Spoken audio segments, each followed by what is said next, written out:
Hi, I'm Shannon Torrance, and this is Magic is Real. Today I interview Tamara Caulder Richardson, otherwise known as the Southern Belle Medium. Tamara is a YouTube show host, 6-time near-death experiencer, international psychic medium, Christ channeler, and spiritual evolution influencer. We'll start this episode with one of my favorite clips of Tamara doing a live reading, introducing the Southern Belle Medium. She's talking about coconut pie? Coconut pie or pie? Coconut. Say it again? She knew I hated coconut, and she would make it. Okay, She would make pies and stuff. Okay, because she's talking about coconut once, and I told her I hated it. Okay, all right. So because she's talking about coconut pie. It's really weird. I'm getting this. This is really weird. She goes, all of us are this way. She goes, most all the women in their family are this way. So you're this way, she's this way, your mom's this way. She's got a sister like this. You're all like, got this odd sense of humor. Do you know, you got that, you know, I've met you once or twice. I see you on Facebook, but I've met her once. I mean, you do have a very different sense of humor. And I'm getting, it's kind of a goofy sense of humor, no offense, but I like goofy sense of humor. I like SpongeBob, I like all these things. I like Austin Powers, but she's very funny.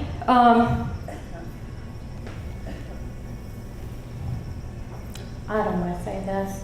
Why are you making me say this? Okay, she wants to talk about depends. Yeah. She hated them. She said. She told my mother never to put them on her again. She said that she had to wear those damn things, and it's like she had a big butt, a big old butt back here, and she's talking about these things, and she's like, these damn plastic things, you know. She's talking these. She's really funny, and she actually, when I see her putting this thing on, she's like, I don't know, I think she must have done it with your mom, but she puts the Depends on, and she's complaining the whole time, and then she's like, I'm sexy, and she's dancing in these Depends. The sense of humor makes sense? Okay. And she's going, yeah, these Depends, yeah, okay, all right, fun. Who wore the lampshade over their head? That was Thomas. Okay, she's talking about a family thing? At a family thing, and he put a lampshade over his head, and she goes, he showed his ass. Okay, all right. Okay, so this, I mean, I could just this could go on just with you, but let me get the message so we can move on to other people, and you know, you can always see me afterwards. Thank goodness we've got at least one person sane here in the family. She's being funny again. I took care of her. No, she's being a joke. She's talking about you're very calm, you're not. And and so, but she comes through with both her love. She said that she's so much like you, your mom is so much like you. Oh no, don't do that. Okay, we already went through the Depends. I said, put something in my hand as a gift to you, and she put a shot glass. Does that mean anything to you? We used to watch old movies together, and when we watched old movies, she used to tell me to go to her closet, and she had all these different, like, Boone's Farm wine and stuff, and she'd go put it in a little glass for me. I just need a little nip. I need a little nip to get by. So she really did like her shots. Oh my goodness. I knew there'd be some characters here tonight. Well, she's here. She hasn't left you. She loves you. She adores you. You're so much a part of her still. She hasn't left. So just know that, okay? My daughter's named after her. Well, I see the whole family is so, they're so much like her. You're like, you know that. And she's still here. She knows that too. So she's going to be with you. She's not going. You'll see her. You don't even talk to her right now. You don't even have to wait till you cross over. And that's with all of us. So know that she's very strongly coming through to both of you, and that she loves you. Anyway, God bless you. Yeah. Hello, and welcome to Magic is Real. I'm Shannon Torrance, and today my guest is Tamara Caulder Richardson. She is an evidential psychic medium. She is an ordained minister. She goes by the name of the Southern Belle Medium. She is also a Christ channeler and a 6-time near-death experiencer. This interview I've really been looking forward to, and I'm just going to let Tamara take it away with my first question, because basically I just want to know all about you. I want to know whatever history that you are comfortable sharing about how this all started for you, um, going as far back as you can or as you like. Well, thank you, first of all, Shannon, for having me here. And I love your show. I'm so glad that you're stepping out doing this. And as we mentioned pre-show, that this is an opportunity for people to really learn about people with various gifts and to demystify it and to make it more the norm, because we are spirit. That's what our true nature is. And I think this is our native ability. So thank you. Very well said. I love that. So I've had 6 near-death experiences. I was always born with, with the sight, always was born seeing and knowing, feeling and seeing spirit and communicating with them. But I think it's because of my near-death experiences. I believe that most people probably have abilities. They don't have to have a near death. They could have an out of body, some kind of spiritual experience that kind of wakens them up or kind of, propels them forward. With me, I didn't even realize it was a thing, but I had my first near death experience was a prenatal. So I remember I didn't quite make it in the world. And I remember being spirit and seeing my mom was losing blood and I didn't quite make it. So I do have these memories, and really not really being concerned for me, but just really concerned about her because she was a really young mom. And then when I had my first big one, I was 3. And I will tell you, at that point in time, I always saw spirit people. And it became enhanced because I had one at 3, 4, and 5 in a row. Not really the best 3 years. And so my first one, and I was always sensitive to that. So always, as a child, I always felt that I was never alone. And I can say now that I see spirit people as my friends. I have a lot of love for them because to me, I don't see them as different as me or you. And as a child, I would see them as solids. But then I knew, wait a minute, he's not supposed to be around here. What's he doing here in this city? That kind of thing. So it took me a while to figure out. But when I was 3, I was playing with my cousin, and we were at this big antebellum house, and it was my uncle. It was his mother-in-law. Anyway, I'm playing with his daughter, and we're playing hide and seek. And don't know what it was doing there, but I'm excited, squealing like most kids do, like, wee, and they're hiding and running. And there was a dresser, and I'm bouncing, and underneath the dresser, hammered in, and I don't know why, because it was a nice place, so I don't really know what it was doing there. But then I'm jumping up and down, and the nail on the nail head end pierced through my skull, and I didn't know what it was. I thought, I thought, oh, is it water? And then, I passed out.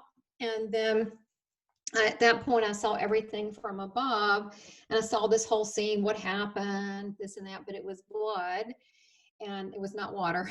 It was blood. It pierced through the skull.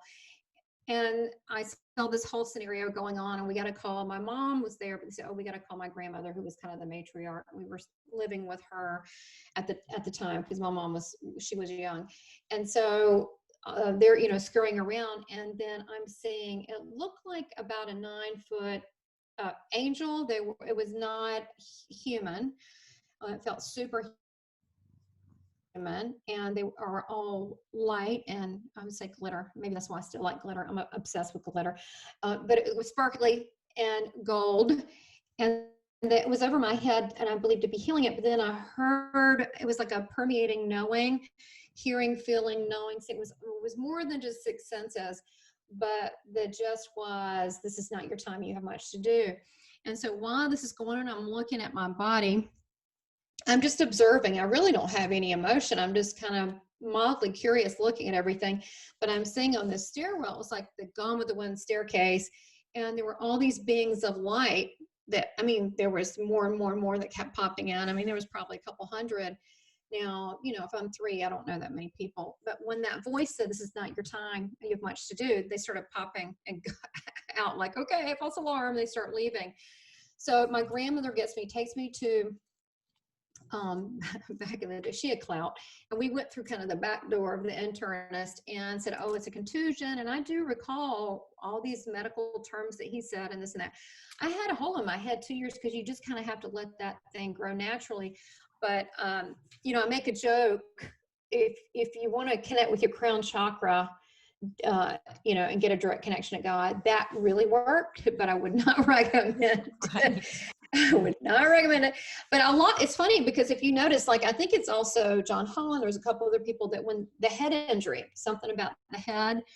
And so, and then I was in a car accident with my mom was dating this DJ, and they got in an argument. She wanted to be married. He wanted to save up more money. So it was a very bad, icy, snowy day. And so we had actually gone out.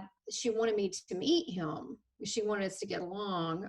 I didn't really like him because I thought he was arrogant, which at 4 years old, you know, kids like everybody. Mm-hmm. So for me not to like him, that wasn't too good. And so we went out to eat. And it was Pizza Hut, and then went and had ice cream. I don't know why, because the weather was so icy and cold, and it was just a bad day. We really shouldn't have been out. But she wanted to keep that date or whatever, so I could meet him. And then we went up to his radio station later to pick up a couple things, and they left arguing. So they were arguing. And as we got in the car, he spun around and we hit this tree in the park, and I went up through the windshield and my face was hit. And I was, I had 2 surgeries later to take stuff out of my nose because my cartilage was shattered, which is amazing because I've had all these head injuries. I'm actually pretty intelligent. I've never had any issues. Yeah. I mean, it seems like you can make a joke at this point, but really, you know, and I don't look horrible. So, I mean, it's kind of amazing. Yeah. And so, yeah, up through and up my body was wedged in, pre-car seat, wedged in there and hit it with an impact. And when it happened, I just remember being really cold and feeling wet. And I did go through, it felt like it felt like I was going down a dark tunnel. Mm-hmm. It felt like that. I did it, you know, a tunnel. It just felt like I was kind of going down this dark tunnel. It was very black initially. It's totally black. And then it became a tunnel. And it felt like I was going through this tunnel. I believe it to be, it was a portal. I mean, Right. And that's really all mediums are. Mediums are all portals. And so coming toward me, all of a sudden I saw a light coming toward me. I saw something, and as I got closer, I saw that it was Jesus, and he had his hair, it was blowing back like in a rock video. That's what he looked like. And he had his hand stretched out, and he had and this time he had like the holes in his hand. Okay. And then he had, which I wasn't raised really religious. My grandmother told me about Jesus. She was a very spiritual person, and then apparently had abilities as well, a lot of psychic intuitive abilities. But you know, other than that, no one really, you know, we didn't really go to church or anything. But there were relatives that I knew that I was related to that were behind them. And so I was told to go back. And then I changed my mind. I was like, I don't know, you're here. I kind of want to hang out with you. And he was like, no. I said, you got to go back. He was kind of serious. He said, no, you have to go back. And then and he goes, but I'll always be with you. And I'm like, so I'm back in my body. And when I come back, which I find kind of interesting, people don't really talk about this, but I saw it looked like a rip in the universe on my right side. My mom's holding me. At this point, the guy she's dating, who ended up being my stepdad later, okay, no one really asked me, but he ended up being my stepdad. We're wedged into kind of a tree on his side. He's fine. I'm the only one who really got hurt, but these 2 good old boys are trying to pull us out from the tree. And I'm seeing this, it looks like a very bright, orangey red, bright angel. And I always knew the name is Uriel, and I didn't really know that's an archangel, the fire of God. Didn't really know that till later on. And so as I'm looking at that, I'm looking across the way, and again, it's icy and snowy, cold, bad weather, very icy in the streets.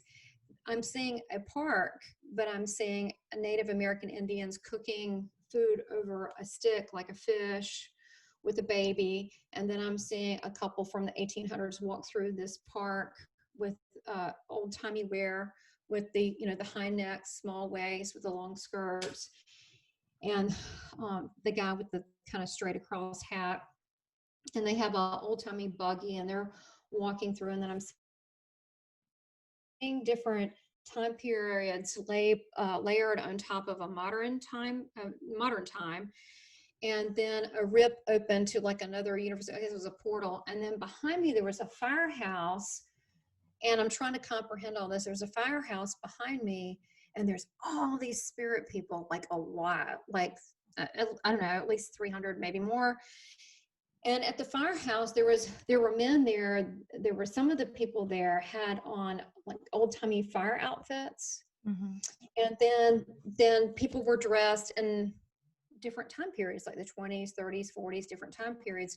And so I could see all these spirit people. So a spirit person put their head in the doorway on the driver's side. Nobody could hear or see them but me. And she leaned in and she goes, "Hi." And she had like a little pillbox hat. She goes, "Hi, I'm Judith Hefner. Your grandmother knows my mom. She used to go to her jewelry store, and I just wanted to say hello." Wow. She was a spirit person. I could totally see her. But then behind her, they were going, "It's her, it's her, it's her, it's her, it's her." And what they were saying, "She's the one who carries our voices. She's the one who's going to carry our voice. She's the one who carries our voices." And I know, isn't that cool? And of course, I didn't know what that meant for years. I didn't know. And then behind in the car seat, there were 3 people. Come to find out, I didn't know who those people were, but one of them, Catherine, and she looked like, I can't say, maybe 10 or 12 years old. But my grandmother, I didn't even know about it till, I don't know, way into adulthood. I didn't know she had another sister that just never made it. And she died of, with tuberculosis. I didn't know that, and I believe that to be her. So at that point, the game on. I was getting from now on, conversations with spirit people, and they always looked out for me. They were always so loving and wonderful. And then, Did you tell no, anybody? That's no. I wonder if you shared that with your family at all, and how, if not, how did you keep that to yourself? Okay, interesting, because things are different now. But then I think it was between my 4th and 5th near-death experience. My 3rd was the nail. The 4th was the car thing through the windshield, through the tunnel. And it was between that and 5, which was the big one. I was in a coma 3 days from dying of pneumonia. And I was code blue for at least 15 minutes. And that was a big one because I spent 3 days with Jesus. It was awesome. And after, I've always talked to him since. I mean, he comes through just like, he's very funny, very down to earth, and very handsome. And he comes through just like a regular person. But I think it was between 3 and 4, I would regularly see spirit people coming in my room, and they would just come in and go, "Hey, how's it going?" They just start talking. And some of them I knew. Now, I knew my uncle had passed, or I knew he wasn't supposed to be around. Everybody was sad about it. I didn't really know what that meant. But I saw him come into my room, and I couldn't understand, what's he doing in my room so late? But he was very friendly, and he looked younger, and I couldn't understand why he looked younger. That's the great news. When you cross over and go to heaven, everybody looks so great. Like, I love when all these grandmothers come through, and they come through like looking super hot, like with the seams at the back of their little teeny waist. I'm like, come on now, they didn't know you like that. So that's good news. But I think it was regularly then. And I did make a comment to my mom about, "Oh, so-and-so uncle, blah, blah, was here." Uncle, his name was Carol. It was a guy's name, but Carol. And she looked at me like, "No, honey, he's dead." And I went, "Oh, okay, maybe I shouldn't bring this up." But my mom was freaked out because I would always get who's going to call, what's going to happen, who's going to get sick, and all this kind of stuff. And I was really innocent about it. And she did not take to that. Matter of fact, I think they've accepted my family, who I am. I don't even know if they totally don't get it still. You got to live your life. You can't undo you.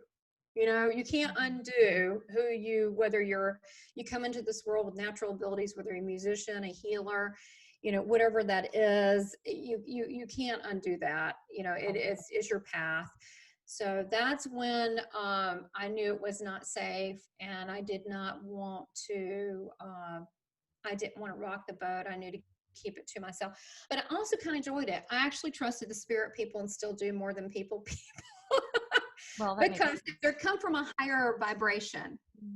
They're more pure vibration, more in the angelic God realm. So when they speak to me, their intentions are more honorable and more full of love than here. We have a kind of a dichotomy. Yeah. And so you have good people, indifferent people, great people, and everything in between.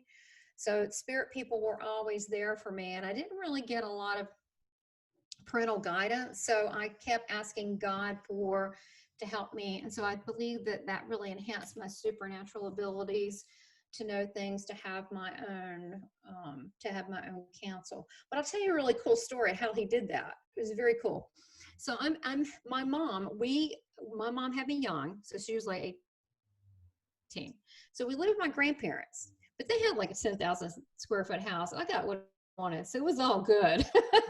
But then when she met the guy, we moved to his place, which was a trailer on a dirt road. Not good. Not good. Lifestyle. So I didn't have, not good. Yeah, we ate a lot of hot dogs. And so my grandparents had no idea where I was, because what happened after that accident, they took me back up to the radio station, and my nose was busted up and all this. And they said, no, we don't. He says, I don't have the money. He said, no, I don't want to, take her back home.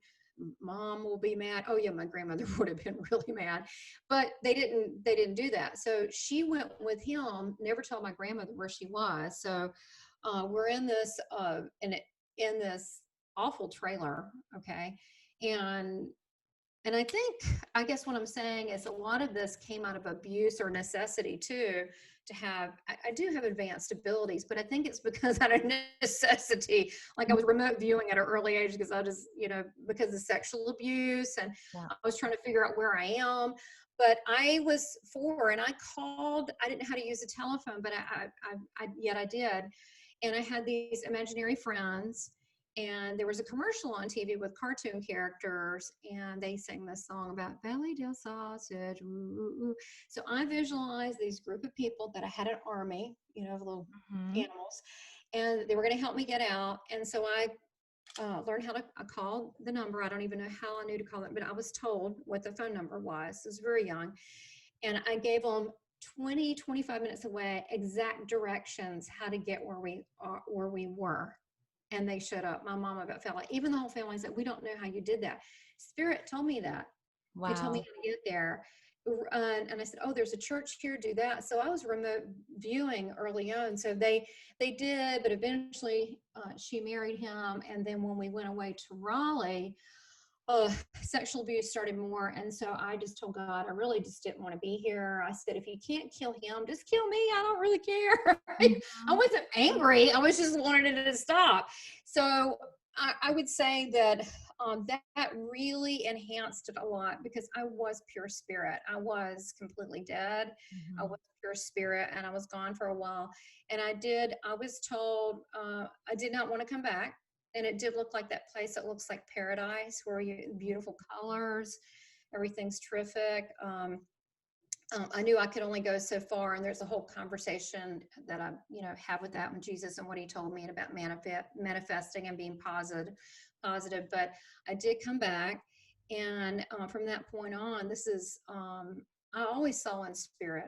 I always saw spiritual things. I've seen. To me, it's our natural raw state, and so I encourage that in everyone, because that's discernment, and we tap into, we co-create with God, right? We co-create because that's our birthright. That's where we're from, heaven. Then we can get our own answers. We don't need to rely on anyone else. We can tap into that source there and get it directly. And if you're dealing with that pure love of God, love and light, that realm of the angelic realm where Jesus and all the, people, whatever you think, if he's the son of God or a master, all the other, there's other holy people there too. Mhm. He's a pretty big deal over there, but there's other holy people and there's angels in hierarchy.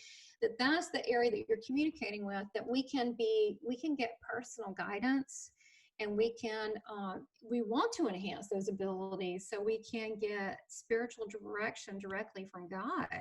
So to me, this is something that should be encouraged. And a lot of times, even in the church, I find ministers that have been very jealous of me because they're like, I've studied my whole life, blah, blah, blah.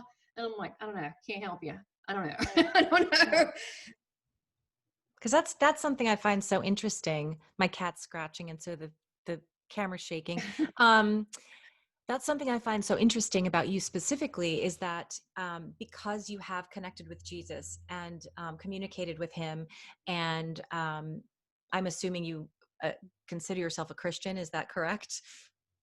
Yeah, and what's funny is that if I could show you all the things I have, so much stuff people have given me. Yes, I am a Christian, ordained Christian minister. Well, I kept seeing Jesus, but I wouldn't look at it like dogma. I would probably consider myself a Christian mystic. What does that mean?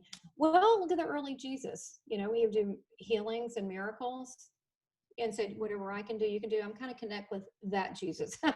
Yes. The one, not the one that went through the eyes of other people, but the one who he says he is.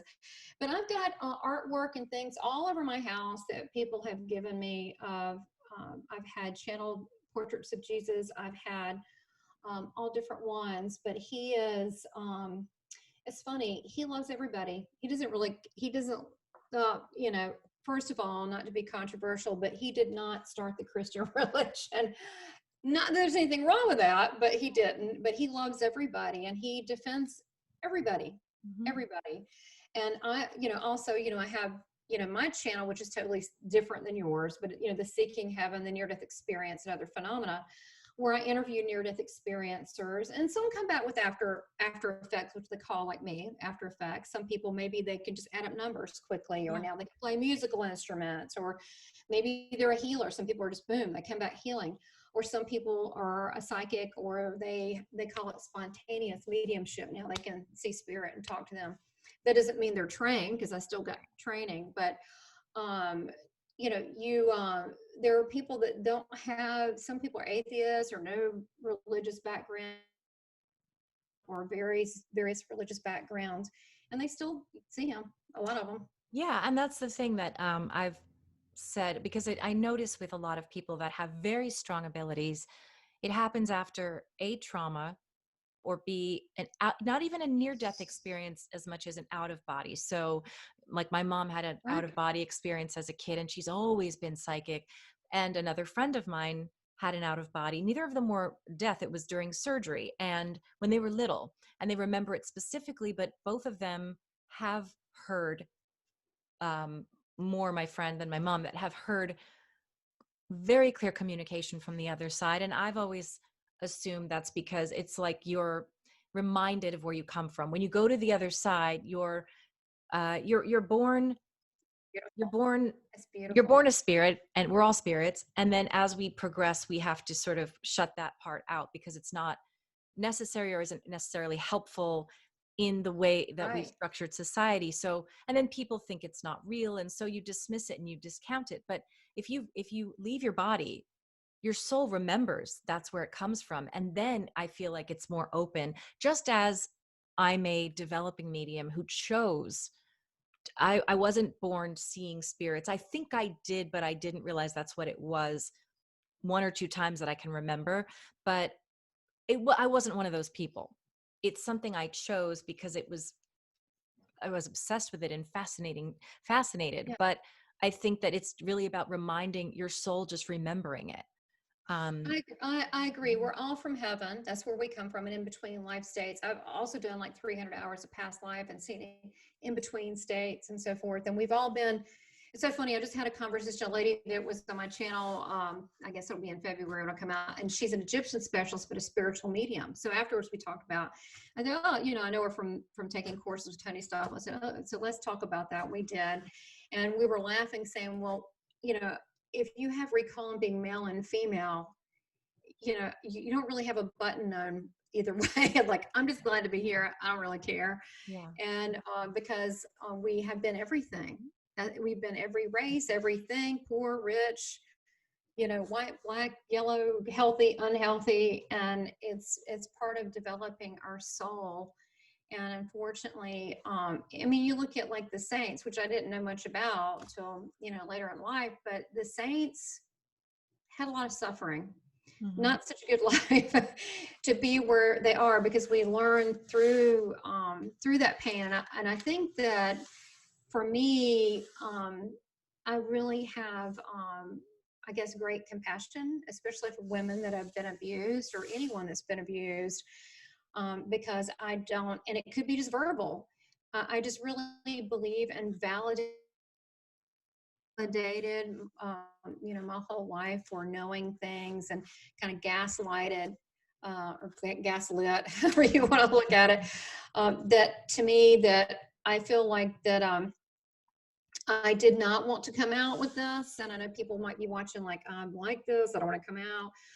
And I actually heard this, it was 2018, and I have, very appreciative to do this, but I headlined with there was another lady, Kim, I can't think of her last name. She taught something in psychics and angels, but I taught a day of mediumship at the Edgar Casey Center, but I taught it my way. And I taught it, and I went into some esoteric stuff too, later on, like what is transfiguration, what is trance, what is this? But I explained about, my connection and with God, and also about the holiness of water. And when I drink a lot of water, when I do readings, water is a conduit to spirit. Even in meditation, it's a conduit. And also what Jesus thought about water and total submersion, it wasn't just symbolic. There's life in the water, and it is a conduit also with spirit. For example, one of the readings, you ever done a bowl reading where you fill it with water? Someone puts their energy in, takes it out, and then you put your energy over the bowl, and then you can put it in. One of the best readings I did was a water bowl. But water, and I explained about working with the angels and asking God for discernment. But gee whiz, don't you want discernment in life? Haven't you been somewhere, you're going to the drugstore or grocery store, and you feel someone's creepy beside you that parks, so you move the place? Right. So, how is that any different? If you go in a place that maybe a trauma happened, where there was a haunting, let's say, right? Why do you want to go in there? It probably feels like crap, right? If someone's very negative and they're like, do you want to be around that? No. So, it's like people go, ow, it really hurts when I poke this nail in my arm. I'm like, well, don't do it. So that's, to me, people go, oh my God, I'm feeling it. It feels horrible. And I'm like, okay. So to me, it's a great thing, because you have a GPS, right? That's God communicating, going, not so good here. You need to leave. I've literally heard spirit say, leave. And that shouldn't be a fearful thing. You should say, thanks a lot. Thank you. Yeah. That's right. And that's, I think, another thing that's really worth a discussion too, is that there are a lot of Christian people who, for example, going back to that feel that mediumship is something that's against God, that we need to go to God directly. And I would love to hear your thoughts on, because I always thought, well, if we're blessed with this ability, why wouldn't God want it? As long as it's been being done with the most integrity and the highest intentions, and that it's being done for the highest and best good of both the sitter and the spirit world, that why would we be given this ability if it wasn't something that God would want us to do? And so I wonder what your thoughts are. Well, first of all, I agree. Yeah, I absolutely agree. Okay, so to finish up, and I'm going to finish up at the Edgar Casey Center. I had people come to me afterwards, and they said, which was a total surprise to me, by the way, they came up to me afterwards that we came here, oh my God, secretly I'm a Baptist, secretly I'm a Methodist, or whatever. But I've had gifts my whole life, but I came to you because I knew that you would explain things. And in my first two slides, I think, were a picture of Jesus. Now, one of the things we did while we were there, there was when we finally got into the mediumship, and I did like an hour medium demonstration. And I also speak it, I mean, look, I don't know what spirit's going to do, but I've spoken in different languages, Spanish, Egyptian, French, different ones. And the person understands it. And there's always some pretty beautiful message, you know, that I always feel like I'm probably going to destroy what they're going to say. And that happened that day. It was a Cuban father came through, and explained he was an architect. And he said this beautiful thing that he wasn't there in her life. It was very nice. And so when it came their time, some people did okay, some people struggled. I said, it's not easy, is it? It's not easy, you know, because then then you've got different spirit communicators. I said, that's why you work at this. But there was a woman that did bring through someone's dad, and she was crying to the point that we had like 200 people in the room. Everybody's looking at her. And I said, okay, so, you know, you want to be able to handle things. And so I said, okay, what's going on there? And she said, well, bottom line is her and her dad didn't get along. Her dad apparently was a mean person in life. And she goes, I don't feel he's crossed over. And I said, okay, you need to let him go on with his journey, and you need to go on with yours. You both need a healing. So you need to, in some way, on some layer, release him. And just say, you don't have to forgive the whole thing, but just you both need to heal. So I showed them how to cross someone over, and it was the most amazing thing. And it was so sacred and beautiful, and they all know. And what I do is so when I create this beautiful white light portal visually, and I walk people through when I'm doing this, and it was amazing. And I have the archangel sitting around, ask Jesus to step forward with me and that person, that spirit person. I mean, this works like a chant, by the way. And you'd ask the spirit person, because they're a person, is there anything, you know, something holding them back? You know, is there anything? Oh, it was a horrible dad. Okay, good. You know, tell that to Jesus. He's right here. Don't tell that to me. Mm-hmm. Or is there anything else you want to confess? You know, is there anything? Because that's what stops people from crossing a lot of times, because they're afraid they're going to be judged. And I find it's just nothing but abundant love. And whatever that is, and then just say, and then show the beauty, and I show them the love and the beauty and the joy of them seeing their relatives there. So you could feel him leave, and you could feel the release. And she started hysterically crying because she could feel it. And it's important to let people go, and you know, I guess we'll feel the same way when it's our time. But she needed to go on with her journey as well. But everybody came together in love and did that, and you could literally energetically feel it in the room. It was incredibly holy and powerful. But getting back as far as Christians, so they came to me afterwards, quite a few, and said, oh, you know, I'm secretly so-and-so, and they said that I'm working with the devil or whatever. And I'm like, do you feel like you're working with the devil? They're like, no. And I'm like, well, there you go. Here's the thing. God does not make mistakes. If he brought someone in this world to be a fantastic musician, there are people that have to work at being a musician. And there's some people that come in with a little natural ability, and there's some people that come in that are like Mozart. They come in with a lot of natural ability. But he doesn't make mistakes, you know, with that. Now, as far as I've looked into that and the whole Deuteronomy, and we're going to go down that road just for a little bit, because I know people want to know that have abilities, like I'm not a bad person, and so forth. So I went through and I said, you know, I'm sick of this conversation. I'm also an ordained Christian minister. So I looked at everything you can imagine about mediums. Then I went back and traced it back, the history of that. And when you go back to the King James Bible, that was the Bible Billy Graham used. It was, he said, the most authentic. That was created in the days at King James. And he was very knowledgeable about different languages in the Bible. And there was 49 other scholars that worked on that. That Bible was not changed. It's kind of hard to read, but it was not changed till 1971. And then you started in 1971, 73, and 76. I think it was some Catholics, but let's see, you have the ESV and the NIV. And actually one of those are like, they were changed by the Mormons. But in 71 to 76, the word medium began to appear. It had never appeared. And the words that were in the original translation from King James back, right, all those years and throughout, was sorcerer, okay, which is kind of like wizard, sorcerer. Enchanter, that is one who puts spells on someone. And then you had so you had enchanter, wizard, witch. You had those words. Now, a witch is someone who has to work at learning spells and rituals. If you were born with psychic abilities, healing abilities, medium abilities, that you're not, you didn't have to work at it. Now, I do believe if you can do this professionally, you should learn energy and the differences and all that. But that's something that you're innately born with. And also if you're a seer. The other word was necromancer, and people think, I was talking to the dead. No, there was an art of necromancy, biblical terms. In the biblical days, the art of necromancy was a thing.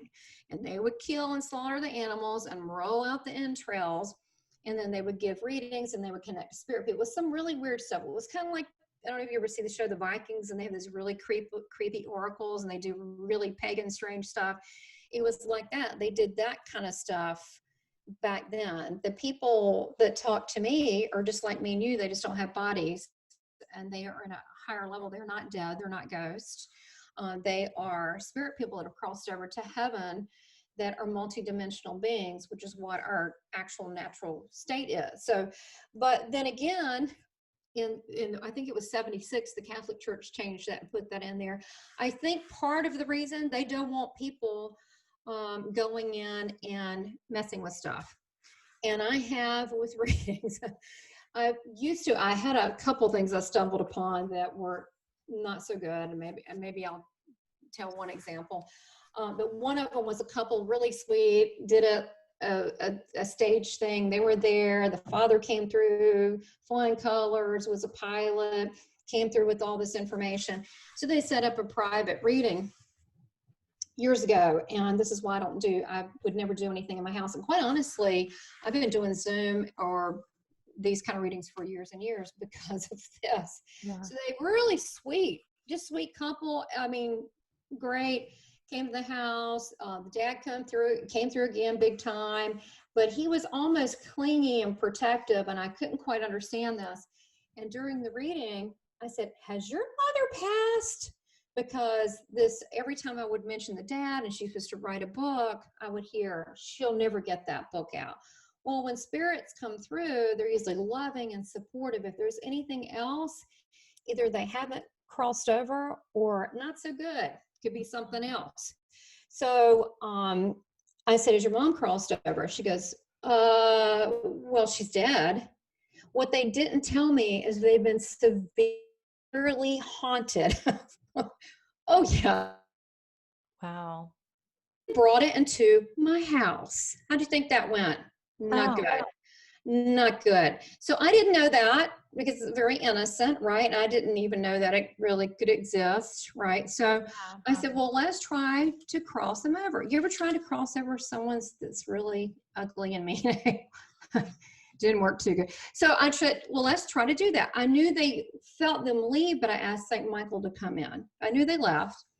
And I didn't think anything about it. I was like, good, we're done. We did whatever. And I went through this thing with the husband who was so kind and sweet. But I went through almost like, and I didn't know why, but like a last rites kind of deal with him. Oh, and so, and God blesses you, and blah, blah, blah, blah. I was like, okay. Everything was fine. They left. It spent like a long time with me, almost half a day. It was like a big to-do. So they leave. I get an email, 1 a.m.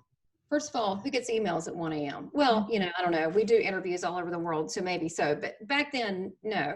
So I'm getting an email, and they said, what did you do? And I'm reading this email, and I'm like mortified.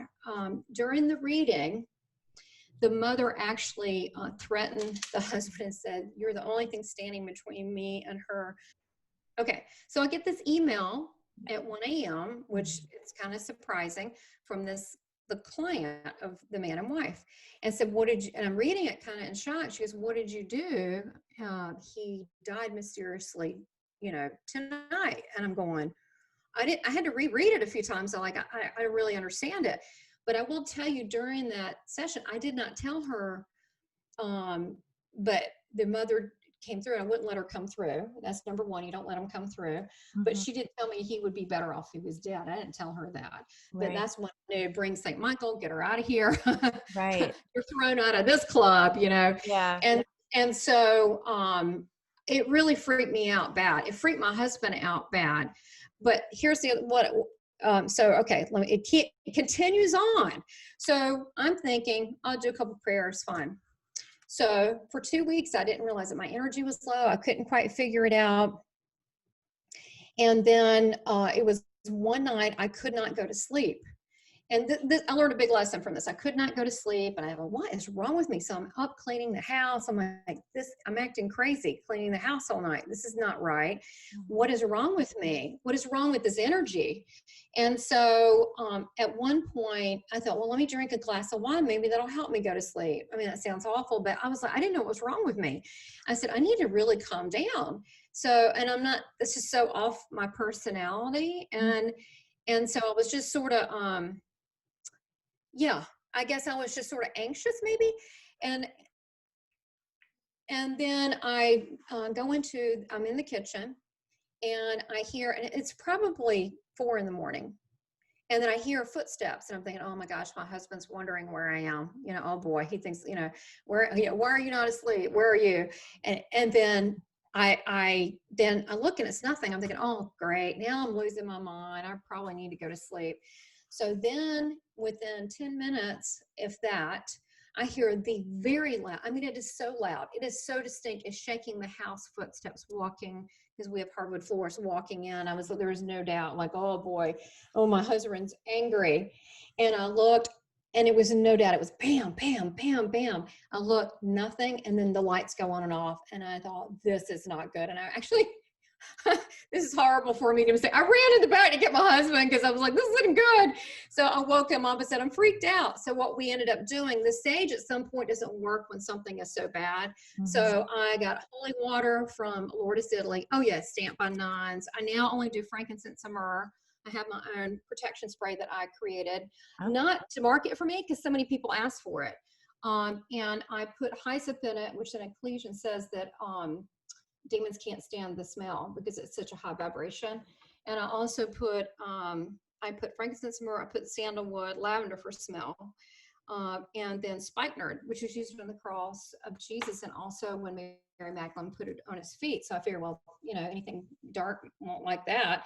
Yeah. So I did that. The house felt so pure and wonderful. But that night when I went to sleep, I was scratched, a big scratch on my leg. It drew blood.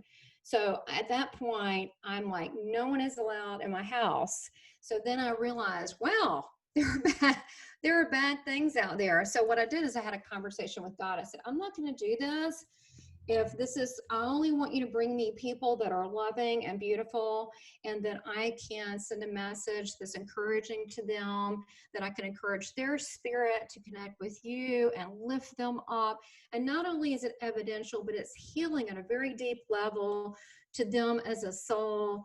I don't want to do it. And I said, I want you to let me know. So what happens is he literally, over the years, and it's not many, but I would say 3, I can't read them. And then he would tell me why. And I would tell the person, you're very lovely, but you have an attachment. And I would tell them how they got it, what happened. And they always go, yeah. I said, well, you need to see someone first. Right. So, I mean, they all agree. I was just crazy. They all agree. So now I just ask, just tell me. And just, and I'll say a prayer with you, but you really need to get some help. You really need a deliverance and so forth.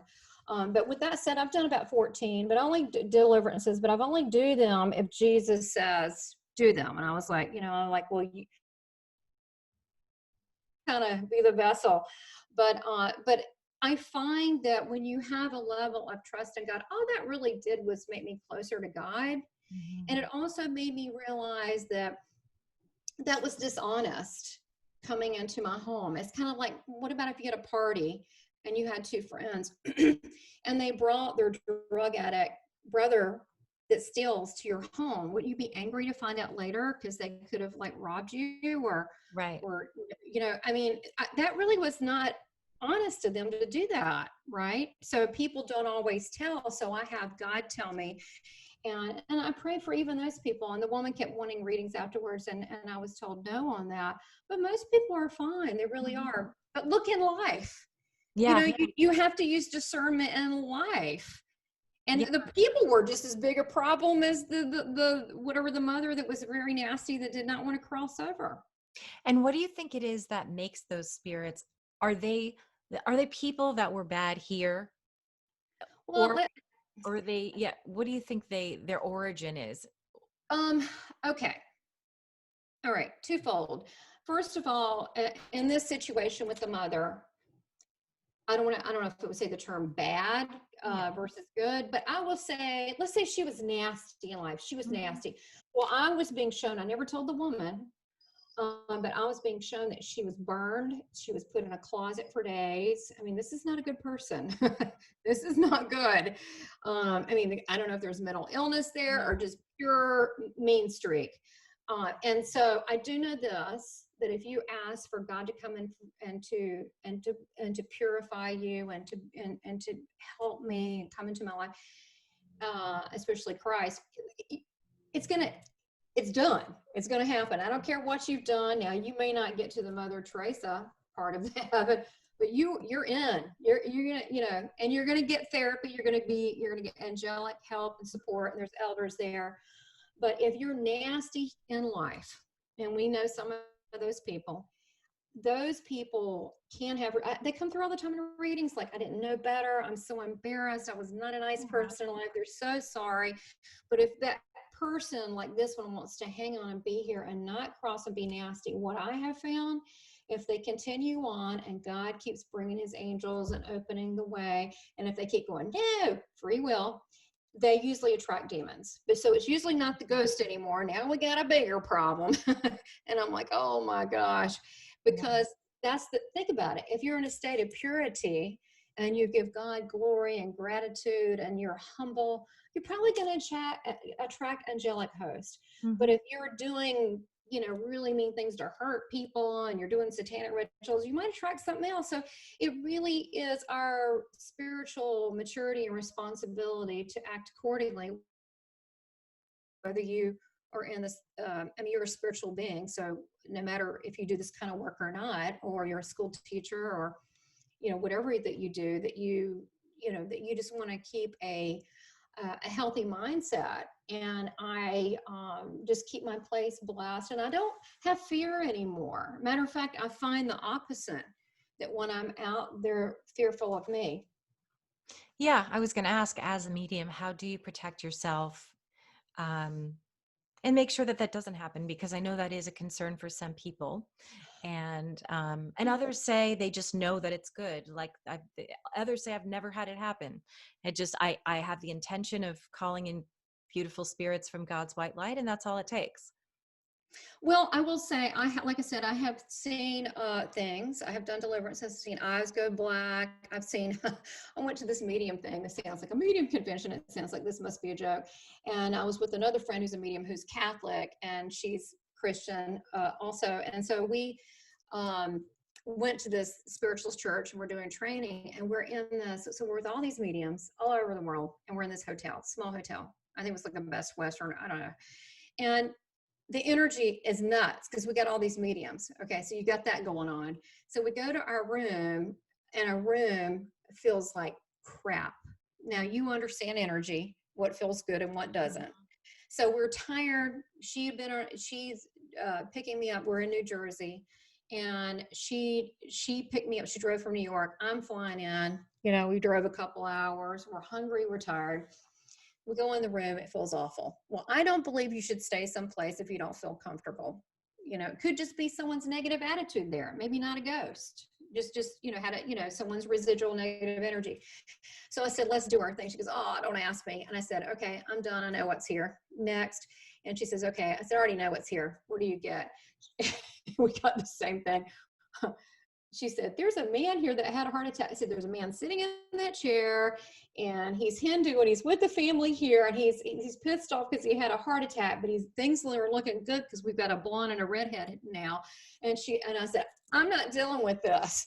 And she goes, I don't care. I'll tell him to go away. I said, no, I'm not staying in the room dealing with this guy. And so, because he's like, ooh, things are looking good now. I'm like, no, because when you're a spirit, you don't care about, sexual things or things that you don't, at all. And so I'm like, I'm not dealing with this guy. So I went down and complained, and we were moved to the 4th floor, which felt fantastic. It felt totally different. So we go in the room, and I said, I'm not dealing with this jerk. I'm not dealing with some spirit pervert. And we bring the stuff in the room, and we were, oh yeah, maybe we should get some ice. And we're looking, where is it? The ice lid bucket, which is I believe it was on the table between the beds, one of those rooms. We had the Ricky Desi 2 beds, and the ice bucket lid went up, levitated, and hit the wall. Now this is 2 mediums. We both said it at the same time, intuitively, knee jerk. We go, that's it. We've had it. Leave. We're done. Yeah. We were like so unaffected. We're like, because he was pissed because we left. We left from downstairs and said, and stay out too. And we like sprayed it with holy water. He said, you can have the rest of the hotel, but forget it. You're not allowed in this room.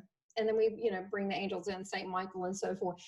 He was not dangerous, but I don't want some peeping Tom spirit weirdo. I mean, Inappropriate spirit weirdo. Yeah. I don't blame you. Yeah. So, when they cross over, they don't have those intentions. They don't, look like that.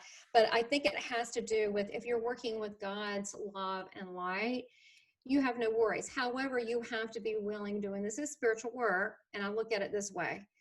If you're, say you're a trained policeman, you learn how to shoot a gun, you carry a gun, but in reality, you probably never have to use it.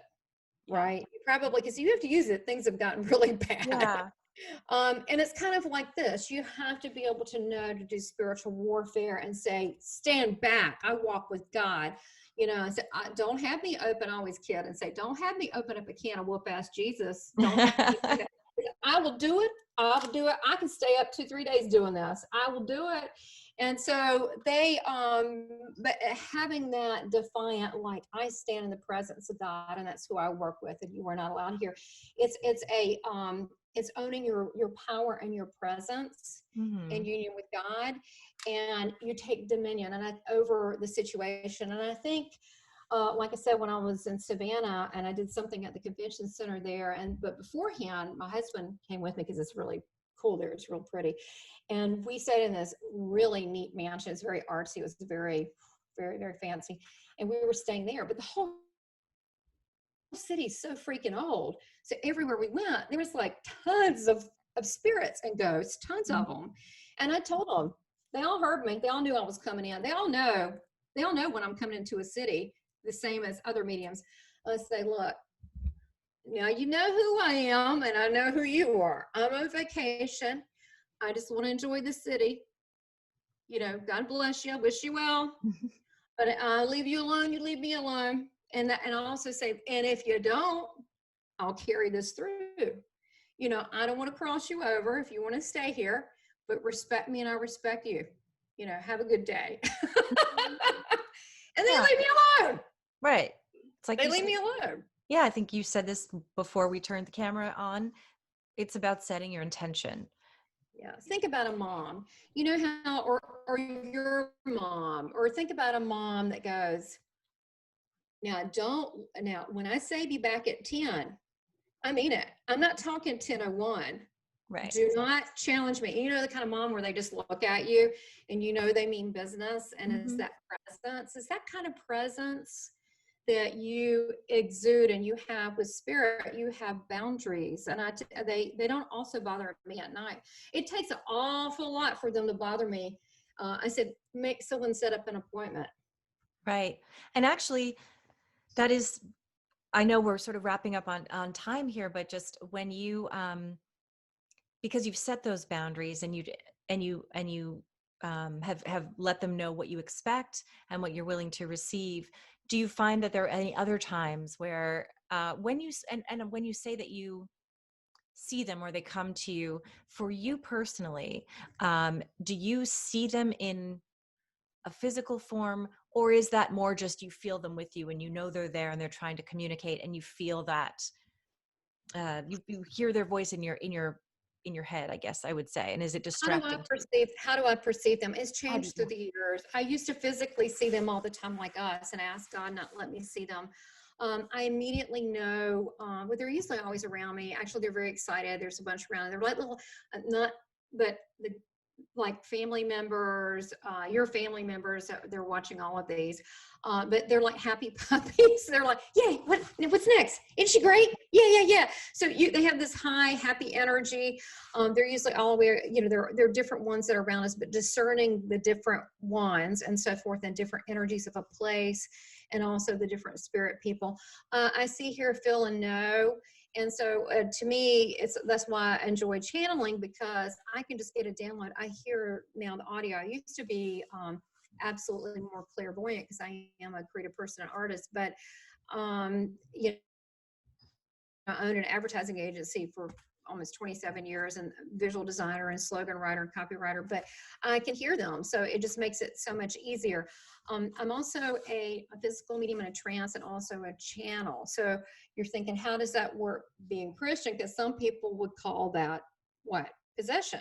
They would, And here's the thing. I let Holy Spirit come, I will let them enter me. I will let Jesus actually enter me. It actually feels really freaking good. I actually did a show in Wisconsin, and it was so holy, and there were nothing but healers and psychics and mediums there, and it was so holy. There was like 30 people, and it was so amazing that it turned into a Jesus channeling session, which I never do publicly. And someone took a film of it while I was doing it, and I played it back later, and my mom saw it. I'm out of the bag now. I'm out of the closet at this point. And Mom's like, oh my God, your whole demeanor, your voice, your face, everything is changed. You don't even act like that. But it's the energy is so awesome. It feels so good. Now, when I'm on stage, I will eventually, sometimes I'll have like a grandmother. This happened when I was in Little Rock in the spring, and there was a woman that was young, and she had cancer, and her grandmother died of cancer, and her grandmother was like her mom. So her grandmother came through, whatever, and her grandmother said, let me hug her. Sometimes they just gotta get some of that. They gotta do that. And I'm like, all right. So I said, come on stage. So I, do the whoopee thing. So what will happen, which I think is cool, which probably makes me very strange, but my cousin who's helping me out, who's also a Christian minister, but a yogi. I guess we're a lot of oddballs in the family. Anyway, she took pictures of it. I didn't know she's doing that, but you could see my lip kind of go up and start changing, and you could see an eye drooping, and that was the eye that she had a stroke. And you could see my face change. I've done it with someone. I do it all. I mean, I do it whenever. It's no big deal. I do it all the time, but I let them use me in my space and blend with me it doesn't last very long, but it's very intimate and private. There was a fellow who's Hawaiian, and the grandmother just had to hug him, and the hug and the touch, and we forget, not only is our signature our own, but our touch. When my husband hugs me, he likes to hug me like a flasher. He'll come like this, and he'll put me in like a baby bird, and he'll do like this, and that's his thing. So I went to a medium, and they did like this. He's so much taller than me, like a bird.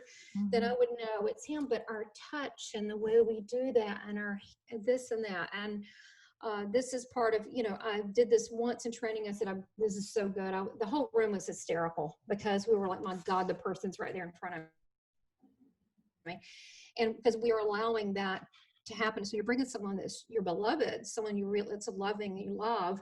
And I had it with my grandmother, and I knew she would jump at the chance because she was like, we were really close, and she was very flamboyant. So I knew she'd jump at the chance. But when she hugged me through the medium, who was the skinny person from New Jersey, my grandmother looked like sort of Miss Santa Claus, the white hair, German, and German Swedish. She took my hand and she would rub it, and the way and I went, oh my God, it's hard to comprehend.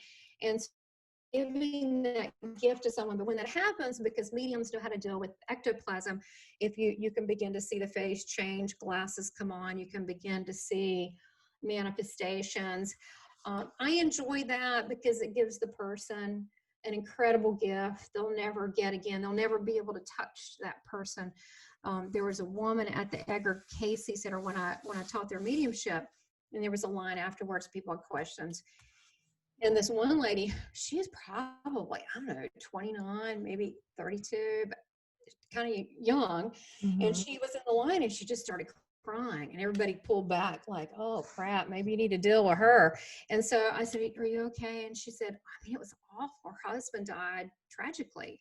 Yeah. And she goes, oh my God, my husband. Oh, she couldn't even get it out. Like my heart went out for her. Can you imagine? You know, when you're married, younger in your 20s, and then, oh my God. So she's crying, and I'm just looking at her, and I felt the husband, his presence. And I said, he wants to hug you. So see, it's not our words that always are evidential.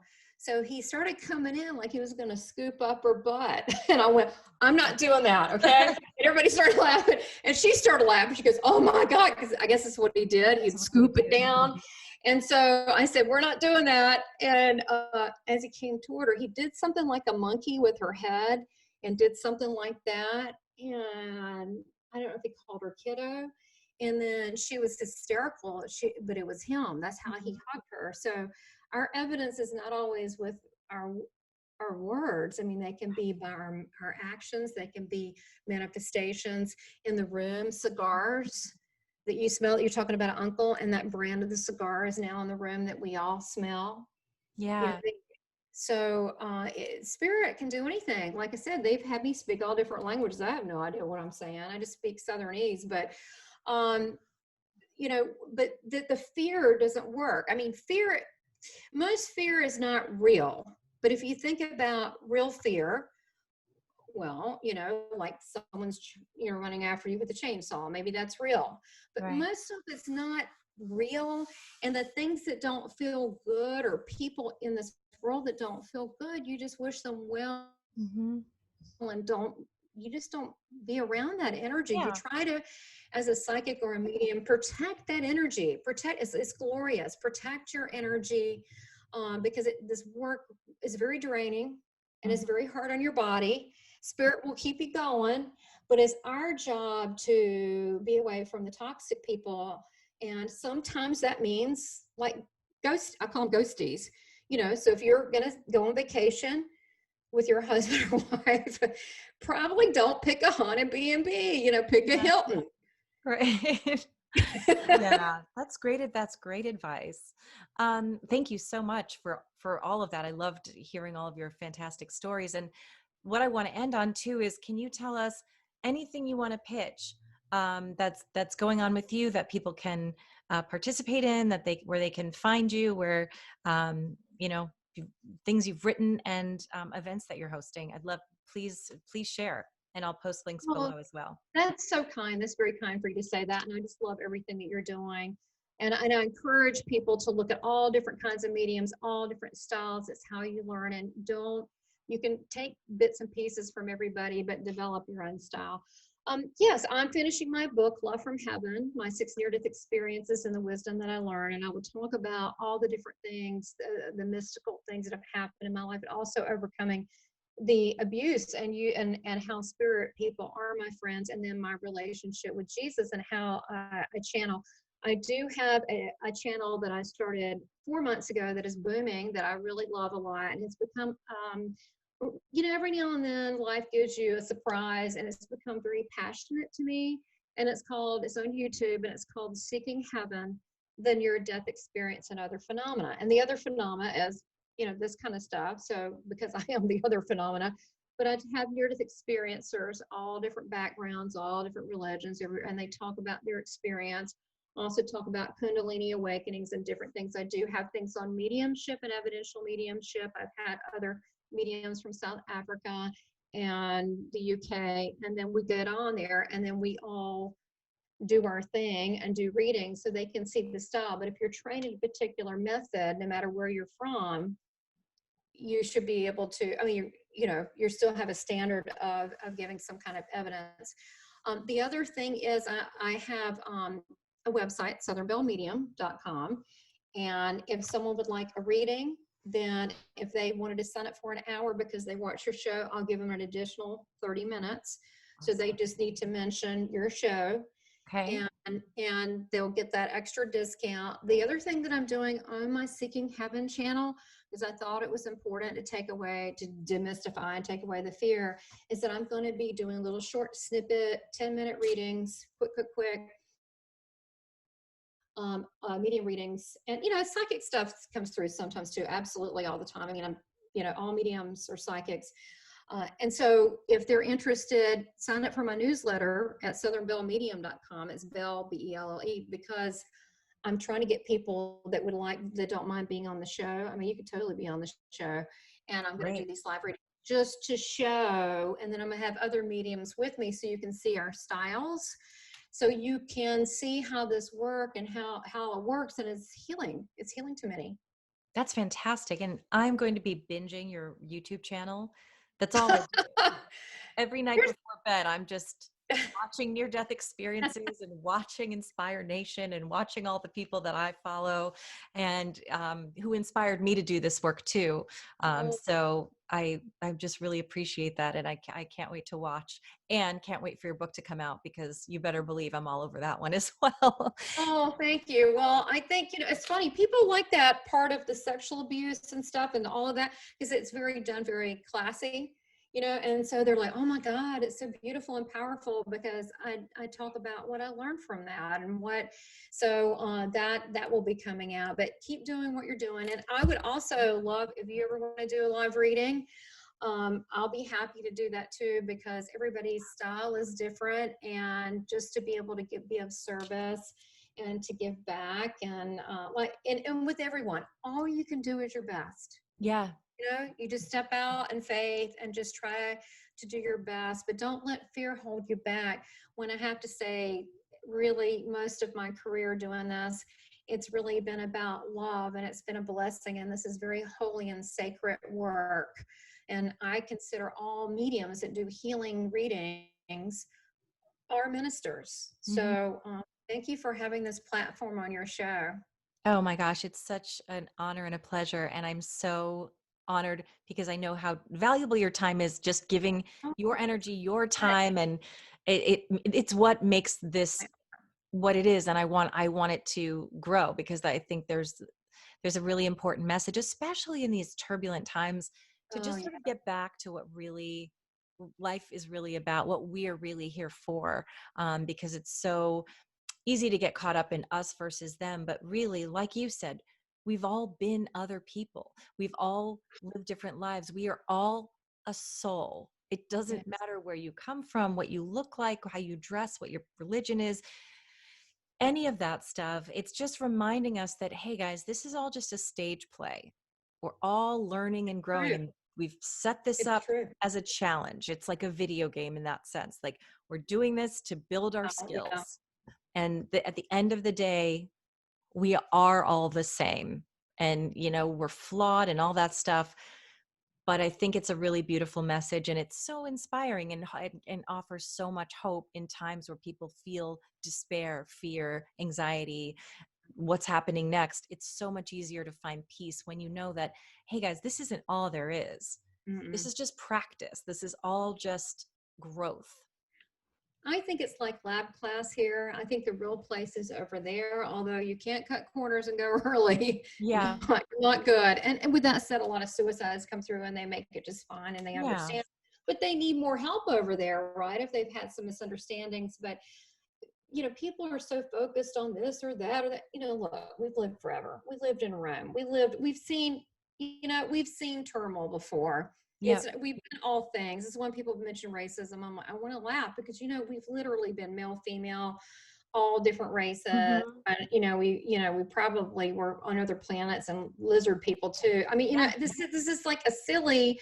We're really all family. We're part of the human race. But I think that the whole I am and be still. I think people need more time to really honor their own soul and that quiet time, and just, cherish the breath that's in them. And then to just kind of end on what Jesus tells me, which is beautiful. He told me this recently. He told me this in August, and I just love it. He said this, and if you think about it, it's real simple, but it's kind of deep. He said to me, be the love you were created to be. Amen. Thank It's you kind of so much. heavy. Yeah. Thanks for sharing that But it's beautiful good. message. And it is a beautiful place to leave it. And thank you so much for being so inspiring, Thank and you're you. Thank insightful. you.